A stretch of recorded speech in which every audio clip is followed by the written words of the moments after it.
G'day viewers, Alan here. Welcome to the workshop. In this video, which will probably be pretty short, I returned to my belt oil skimmer, which I made previously. There's a link in the description.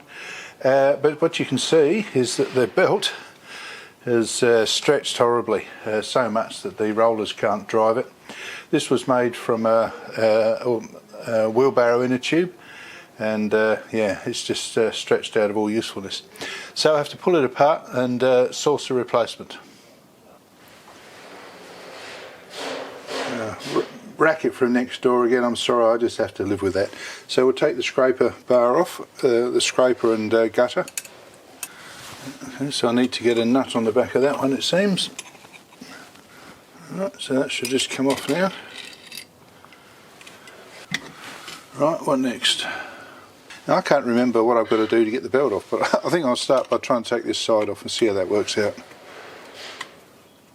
So what have we got left to do? Well, this, I don't know whether this will just slide off. Yes, this will just slide off now. Alright, that wasn't too painful.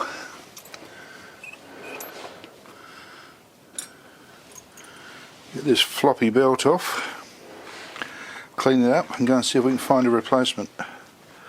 So I have no idea how well this is going to work, but I've bought a length of 75mm wide, 1.5 thick neoprene, and I'm going to stick the two ends together and make a band. Well, that's the plan. And I've decided to do a slight scarf on the join rather than doing it at 90 degrees. And I also want to try and make the cut at 45 degrees to minimise the issues with the join running over the scraper blade. Like I said, I don't know how any of this is going to work out, but we can only give it a try. So let's see what happens. This is a little clamp plate I knocked up just for the job, to be a guide. Alright, here we go.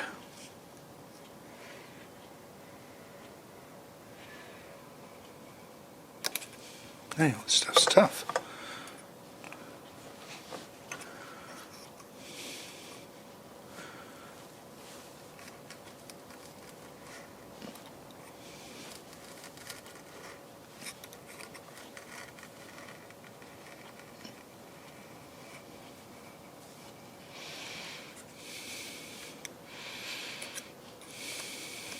Not the world's best scarf cut.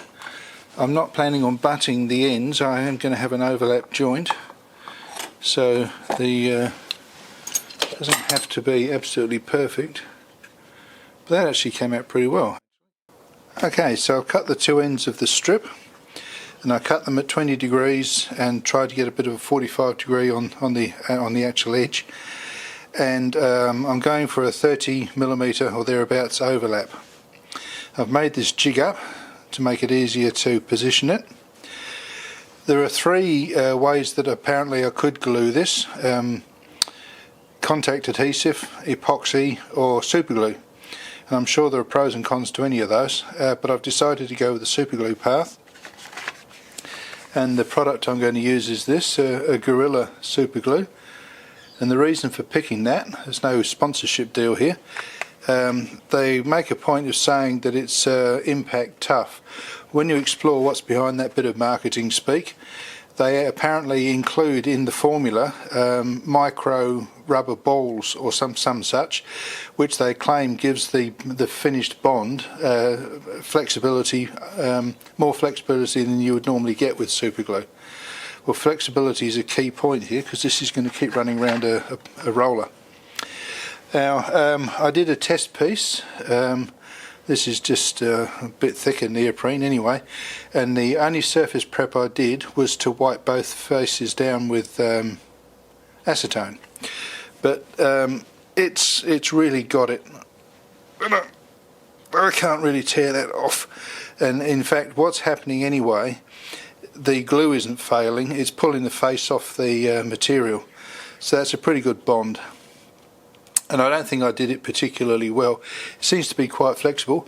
They say full strength in 24 hours. This is maybe 4 hours, 5 hours, 4 hours probably old, but it was pretty much like that within half an hour. So I've got high confidence. The other thing I did wrong apparently, I used too much glue. And I did both sides. They tell you, if I bothered to read the instructions, to use it very sparingly on one side only. But I don't seem to be paying a price for going a bit gung-ho with it, so I will moderate myself and just put the glue on one face. And the only other decision point is that I've read elsewhere that there's a suggestion to roughen the surface first with 120 grit paper. I was all set to do that until I got this result. So now I'm not sure whether doing the roughening is a good or a bad idea. So I don't see how it could really improve on that. The bond hasn't failed, it's the material that's failing. Anyway, the idea here is to glue that, let it go back down into the hole, and then I can use this piece across there, and then the pressure on, the gluing pressure on. Yeah, it looks easy when you do it without the glue. We'll see. But I think I'll do it without doing the sandpapering. Okay, here we go. Let's get some acetone.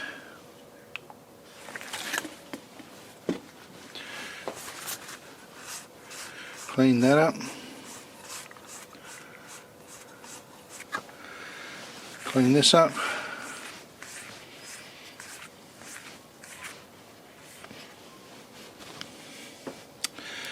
Okay, let's get some super glue on there and start praying.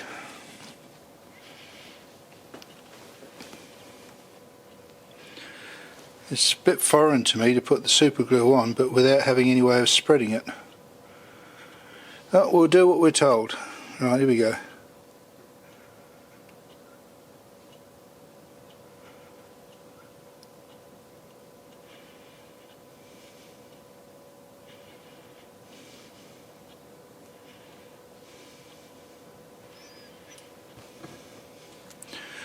Alright, that's sparingly in my book.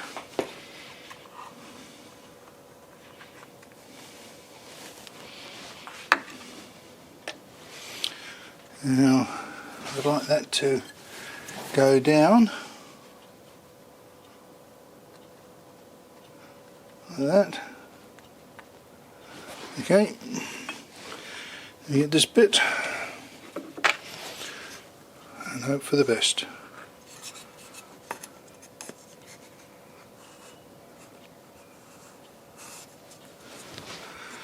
Alright, get some pressure on.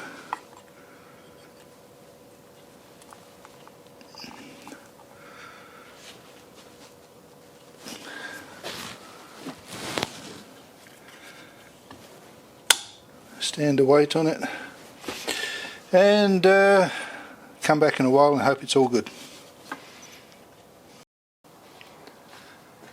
So it's all back together now. You can see the join there. We'll zoom in on that in a minute, but just to restate, this is 75mm by 1.5 thick neoprene.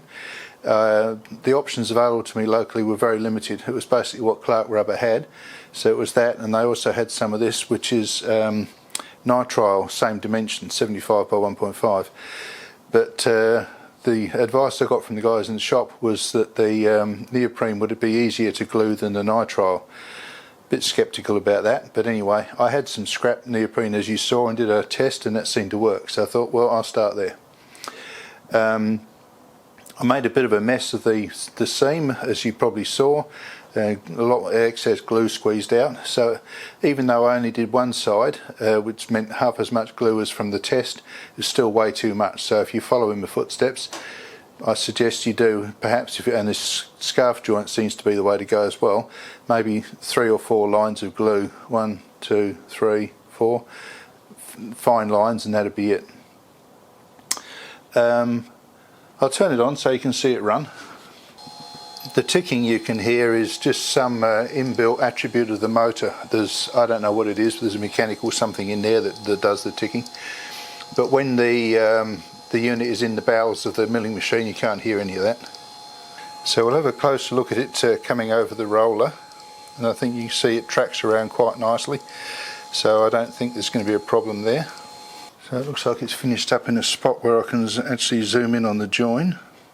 So as I said, the join is a little bit untidy, but if you can perhaps see as it's scrolling across there, it has got a complete coverage. I don't think that's going to break, and it seems to be flexible enough to go around the roller, so I'm a bit optimistic that it's going to be okay. I left the jug unemptied just so you could see what the belt scraper was achieving. So this is just pretty much straight oil.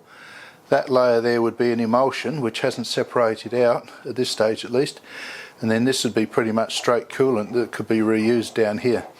So I've got to, when I go to empty it, I think I'll try to run the oil and this off and save that. I mean, there's not much point throwing it out.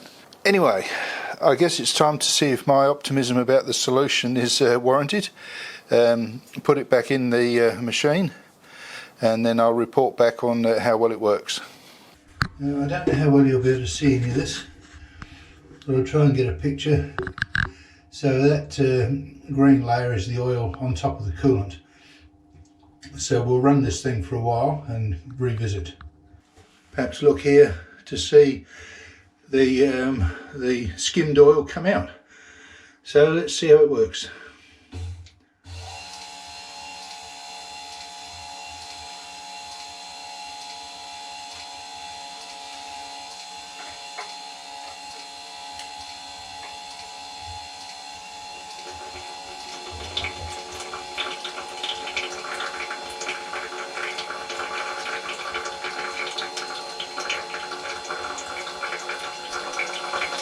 That's pretty impressive. That's actually working a lot better than the original belt did. And you can see the join rolling over now. It's completely without any drama, so the join's not a problem. So I might let that run for a while and perhaps put it on a time lapse.